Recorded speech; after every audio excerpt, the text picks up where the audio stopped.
Assalamualaikum warahmatullahi wabarakatuh. Saya Devi Francisca. Di sini saya ingin memberikan rangkuman terhadap tugas filsafat ilmu yang berjudul Sikap dalam Menghadapi Tantangan Terhadap Pendidikan. Dalam memberikan jawaban terhadap tantangan tersebut di atas, maka alternatif-alternatif di bawah ini perlu dipertimbangkan untung ruginya bagi lembaga pendidikan sebagai berikut. Karena pendidikan sepanjang hidup kita ialah yang pertama, mempunyai sikap tak acuh terhadap tantangan perubahan sosial. Sikap ini adalah yang paling mudah dilakukan karena tidak memerlukan konsep pemecahan permasalahan yang dihadapi, cukup hanya mengamati dan membiarkan segala apa yang terjadi. Namun demikian, sikap ini juga mempunyai landasan pendidikan, yaitu bahwa suatu perubahan sosial yang mengakibatkan berbagai macam tantangan itu pada hakikatnya merupakan sunnah Allah yang senantiasa berjalan di dalam semua masyarakat. Yang kedua, sikap mengakui adanya perubahan sosial tetapi menyerahkan pemecahannya kepada orang lain.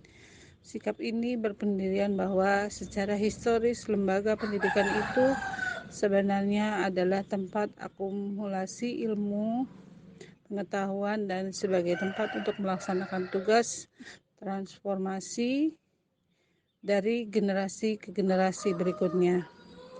Fungsi pokoknya bersifat konservatif dalam melestarikan yang ada sebagai suatu badan kurator yang melayani dan melindungi serta melestarikan ilmu pengetahuan, menyebarluaskan tradisi dan pengetahuan kepada setiap gelombang generasi muda dalam masyarakat.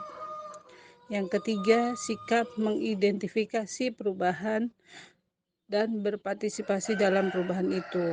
Sikap demikian lebih positif dari sikap-sikap tersebut di atas karena merasa bahwa fungsi lembaga pendidikan adalah komited dengan kehidupan masyarakat yang sedang berlangsung.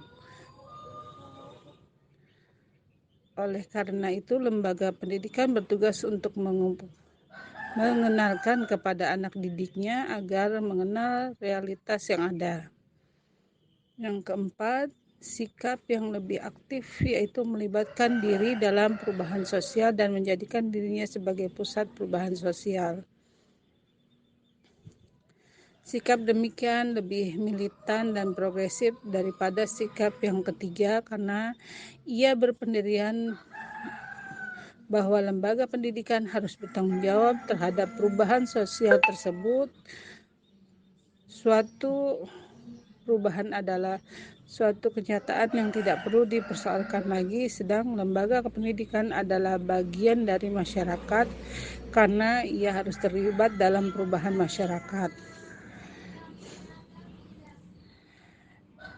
Perubahan yang terjadi dipandang sebagai suatu hal yang lebih penting daripada apa yang dipikirkan. Lembaga pendidikan tidak hanya bergerak sepanjang waktu, melainkan perlu